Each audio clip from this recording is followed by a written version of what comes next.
Regularisation policy लागू करो, regularisation policy लागू करो, रेगुलाइजेशन पॉलिसी लागू करो। बहुत बहुत स्वागत है। इस वक्त मैं पेची डिपार्टमेंट के बाहर हूँ। कुछ जो डेली वेजर्स है, काफ़ी टाइम से इनकी डिमांड रही कि हमें रेगुलाइज़ किया जाए, लेकिन अभी तक वैसा कुछ नहीं। आज इन्होंने और प्रोटेस्ट किया है, अब इनसे हम जानने की कोशिश करेंगे। सर, आपका नाम? इरशाद हुसैन बेग। जी, आप मुझे बोल रहे हैं कि पहले ये प्रोटेस्ट आज आपने किया है, पहले कितने प्रोटेस्ट आपने अब तक किए हैं? हम पहले तो आपके चैनल का शुक्रिया अदा करेंगे, आपका शुक्रिया अदा करेंगे। ये हमारा प्रोग्राम जो है ये पिछले साल से शुरू है। कोविड की वजह से हमने फिर चीफ ऑफिस में 5-5, 7-7 बंदे जो हमारे चैन हंगर स्ट्राइक पे बैठते थे वो पॉजिटिव आए। उसके बाद उनकी घर में प्रॉब्लम हो गई, हमारे दो साथियों के बाप की डेथ हो गई। और उसके बाद हमने ये कोविड के सिलसिले में जब कोविड पॉजिटिव ज़्यादा आने लगे, ज़्यादा स्ट्रेंथ में, तो हमने इसको पोस्टपोन कर दिया था। और बाज़ाब्ता तौर हमारे अपने चीफ साहब के साथ, गवर्नमेंट के नुमाइंदों के साथ बात चल रही थी कि हमारा मसला जो देरीना है, जायज़ मसला जो है, इसको हल करो। उसके बाद इन्होंने हमें ये एक लॉलीपॉप ही समझो दिया था कि आप रुको, बजट में आपका मसला जो है हल हो जाएगा, हमें दिल्ली से पैसा मिलेगा, हम आपके मसले को हल करने की कोशिश करेंगे।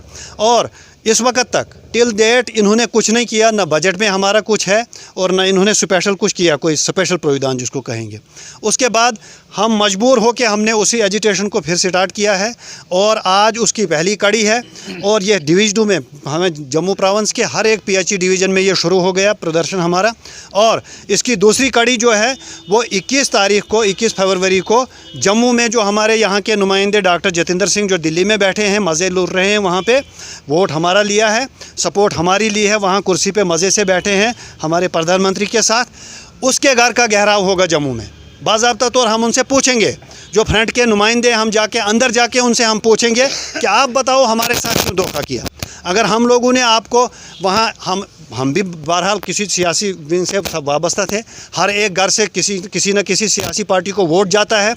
हमने उस वक़्त सबको रिफ्यूज़ किया था, एक साइड में रखा था और बीजेपी को आगे लाया था।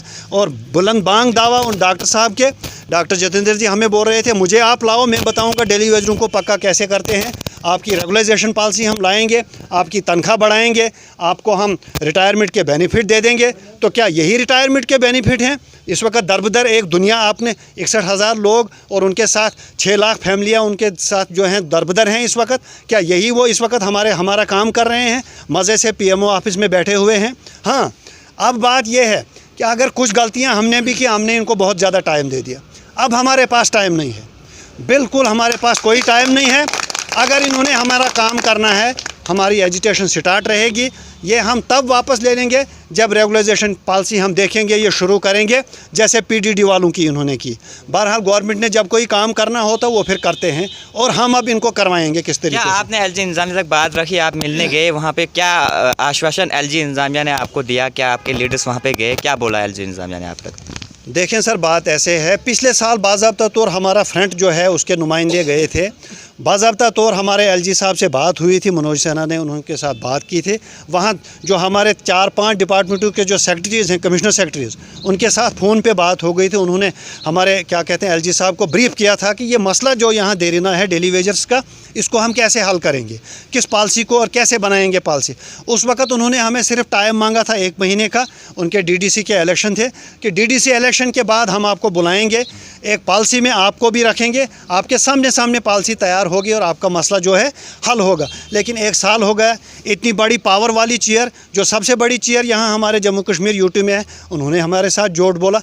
हमारे साथ झूठ बोल के जो है, अगर इस वक्त भी वो तवक्का करेंगे, ये प्रोटेस्ट नहीं करेंगे, तो वो इनकी खाम ख्याली होगी, प्रोटेस्ट जारी रहेगा। जी, और हमारे साथ कुछ लोग बातचीत करने के लिए। सर, आपका नाम? मोहम्मद सलीम वानी। सलीम जी, आज आप और प्रोटेस्ट पे हो, क्योंकि ये पहला प्रोटेस्ट नहीं, काफ़ी सारे प्रोटेस्ट आप करते रहते हो, तो आप क्या बताना चाहते हो आप? सर, पहले तो मैं आपका चैनल का शुक्रिया अदा करता हूं। आप इस गरीब लोगों की आवाज़ जो है आला अहदेदारों तक पहुंचाते हो। मसला इस चीज़ का जो ये प्रोटेस्ट है, ये प्रोटेस्ट हम इसलिए कर रहे हैं कि ये हम लड़कों को थोड़ा जगा रहे हैं कि जो आगे 21 तारीख का प्रोग्राम है, जो जिसको हमने वोट किया था, थोड़ा उसके घर में जाकर उसको पूछते कि हमारे वोट का क्या हुआ, हमारी डेली विजरों जो डेली विजर सड़क पर इस वक्त है, इनके बारे में आपने आज तक अपने मोदी साहब को, जो उनके बिल्कुल साथ में बैठे होते, एक बार भी ये आपने उनको क्यों नहीं कहा कि जम्मू कश्मीर में 61,000 डेली विजर जो है वो इस वक्त खजल है, जिन्होंने बीजेपी को सरकार में लाया था, तो उनके लिए एक भी कोई शब्द नहीं उनके मुंह से निकलता है। मतलब सोचने अफसोस की बात है कि जो पीएम, जो मतलब वहाँ पर पीएम के साथ में हमेशा खड़े होते हैं, वो तो खाली मेरे ख्याल में वो तो इसीलिए मेरे ख्याल में बैठा है अपनी पर्सनैलिटी को दिखाने के लिए। अगर वो इतना काबिल होता फिर डॉक्टरी छोड़ के वो इस चोर सियासत में नहीं जाता। हमने सोचा था कि डॉक्टर है, थोड़ा समझदार है, अक्लमंद है, इसको पैसे की कमी नहीं है, कोई लालच नहीं है, तो क्या पता है ये इस गरीब जनता की बात मत कहीं ऊपर तक पहुंचाएगा। लेकिन हमें ये पता नहीं था कि वो हमारे साथ कितना बड़ा धोखा कर रहा है। आज तक उसका कोई स्टेटमेंट नहीं आ रहा है। हर स्टेटमेंट में उसका यही आता है, ये पाप की घंटी है, ये अब कांग्रेस सरकार ने लगाए या पीडीपी ने लगाए। और ठीक है यार, किसी ने भी लगाया, लेकिन हमने भी तो तुझको किसी कुर्सी पे बिठाया। कम से कम उस इतना तो सोच, ये गरीब लोग कैसे गुजारा कर रहे हैं। कितना टाइम आपको सर्विस में, कितना टाइम आपको सर्विस में? सर यहाँ पर जो है 20 साल 30 साल से नीचे कोई नहीं होगा। 20-30 साल से नीचे कोई? जी सर। तो अब इन्होंने एक SRO निकाला था 520।